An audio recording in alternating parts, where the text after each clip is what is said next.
Our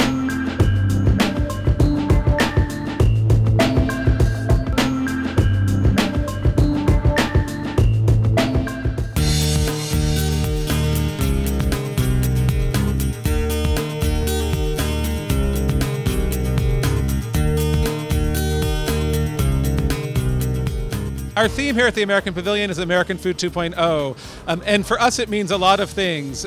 For me personally, the 2.0 means that you're going to find a version of American food here that you don't know about. It's something new, and it's going to include artisans, it's going to include farmers, it's going to include all sorts of great chefs and all sorts of political will to help bring positive change to the world. The 2.0 also obviously alludes to technology. That's where that whole idea comes from. And for us, I think it's important to remember that food, the future of food, will be some combination of technology and nature. And however much one or the other, it's hard for us to say, but we can't ignore the fact that agriculture itself is technology, and our future, we increasingly have new tools to apply to agriculture and how we feed ourselves, and that in the future we're going to need to use them. And as a society, I think we owe it to ourselves to negotiate the relationship between nature and science, between tradition and technology, so that we have a prosperous, delicious future. And finally, I think that 2.0 is important because it implies there's a 3.0 coming and a 4.0 coming, and we all need to be part of it. We make the future of food today by the decisions we make about how we eat, by the people we elect to government, by the businesses that we support, and I think that we all want to be part of the American Food 3.0 because we want it to be the one that we want, not just the one that other people want for us.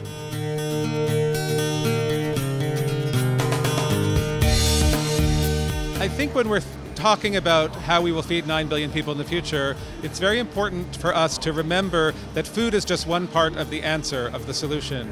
We actually produce a lot of food today, and some of it's wasted, some of it goes towards overconsumption in some places and less consumption in others. So the future of food and the fair, sustainable way we will feed 9 billion people is about food, yes, but it's also about poverty, it's also about political situations. And so I think when we're looking holistically at the future, we need to look at ideas that may have very little to do with food on the surface, but actually will impact how food is distributed. And here at the American Pavilion, one of the things we were very careful to do was to present many different voices, not one solution, not just a form of technology that will produce tons of crops, because they could produce all the food in the world and it could not get to anyone and people will still starve. And so we purposely created an exhibition that had many different voices, some of them even contradicting each other, because we think that in the dialogue of how we make food, how we distribute it, who gets the money, what role entrepreneurship and industry play, will all have an impact on the sustainability of our food system. And not just of our food system, but the sustainability of our planet, of our human system.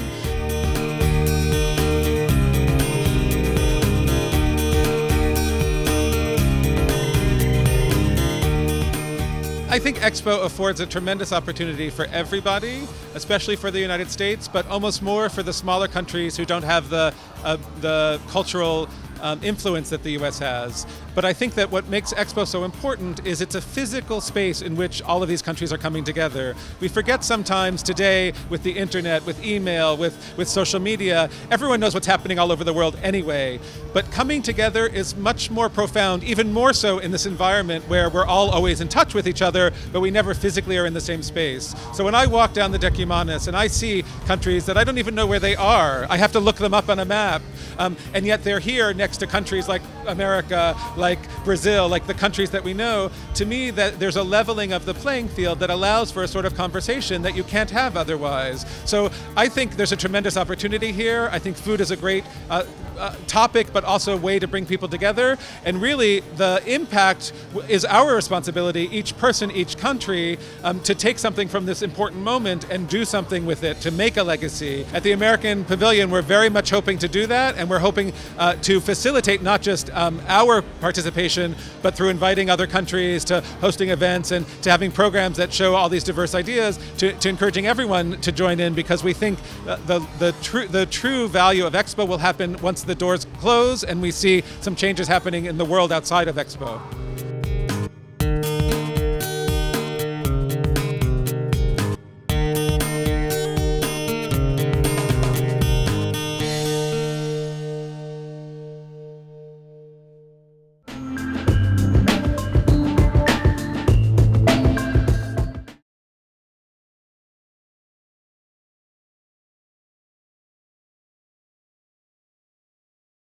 you.